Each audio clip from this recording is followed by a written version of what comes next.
You have been in countless interviews, but haven't landed the dream job you've been working so hard for. You've been walking out of an interview feeling great, but eventually finding out that the company decided to go ahead with another candidate. I think this has happened at least once, nearly to everyone.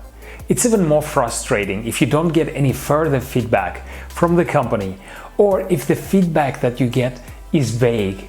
It's hard to put your finger on something concrete in order to work on it and in order to improve it. I'm Marat from EMMOTION, myemotion.com recruitment agency. Look me up on LinkedIn. Please hit the subscribe button below and the notification bell so you won't miss out on my latest content. Also, thumb up the video if you feel it was useful. There might be many reasons for being rejected by companies at the final stages of the recruitment process, and sometimes these reasons have nothing to do with you or with how your job interview went. Let's walk through some of the most frequent reasons you might get rejected for and try to understand these together. According to my 12 years of recruitment experience, number one reason is usually not being the right cultural fit for the organization. Now let's break this through.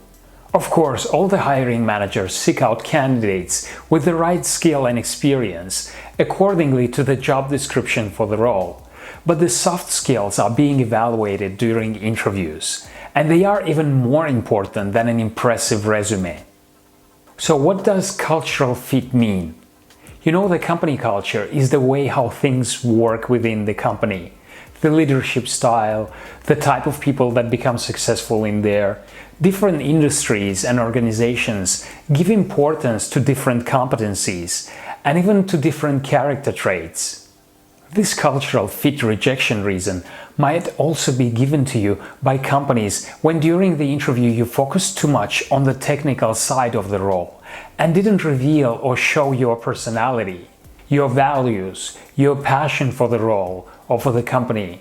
So the next time, don't be too worried about opening up a little bit, showing your personality and letting them see why it is good to work with you. All of it in a professional way, of course. Reason number two, someone else was a better fit. This is completely normal and it happens quite often. Someone else had a stronger experience or skill set. The person which is hired over you might actually work for the direct competitor in the same role, while in your case it would take some time and adjustment to the industry or the position.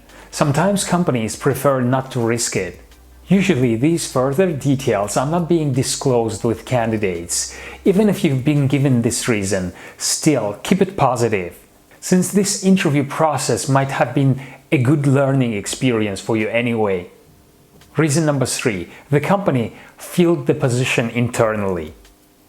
Companies often post positions publicly, even though they intend on hiring internally. Aside from this being certain political obligation, this way organizations can also compare internal candidates with people coming from different companies. But internal candidates have a huge advantage over others. They are already familiar with the company culture. There is no extra time spent on onboarding and on getting adjusted to the place.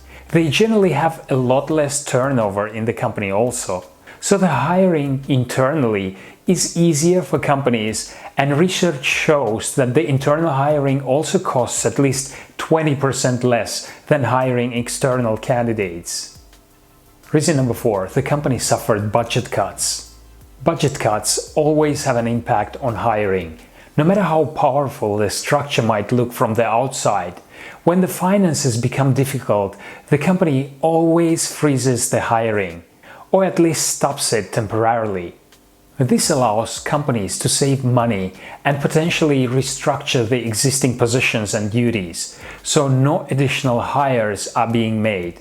Companies hardly ever acknowledge a difficult financial situation unless it has gone public. So this could be another reason of not getting the job after a great interview, and there is very little you can do about it. And reason number five, change of the decision makers or the change in the role itself. No matter what everyone says, the changes within the companies are more frequent than anyone can imagine. In any current fast-moving environment, what is needed today might not be needed tomorrow. So there could have been some structure changes, a change in the role itself, a change of the decision makers, etc. This means the company might start to look for other qualifications and other type of profiles.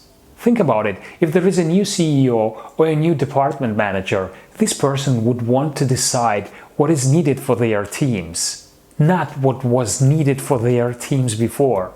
To be honest, this is actually good news for a candidate, because the current environment in the company or in the department can be quite unstable. Having started a new role during these situations also decrease your chances of becoming successful, unless you immediately get along with the new decision maker, of course. Job interviews can go either way, and the result doesn't always depend on you. If you haven't succeeded, use this experience and this interview know-how to improve for the next time. If your interview went well and you didn't get the job, this is actually the company's loss, and it is probably for your own good. Thank you for watching. If you found this video useful, please thumb it up and share it with whoever you think it might be beneficial to. Don't forget to hit the subscribe, and see you in my next video coming up.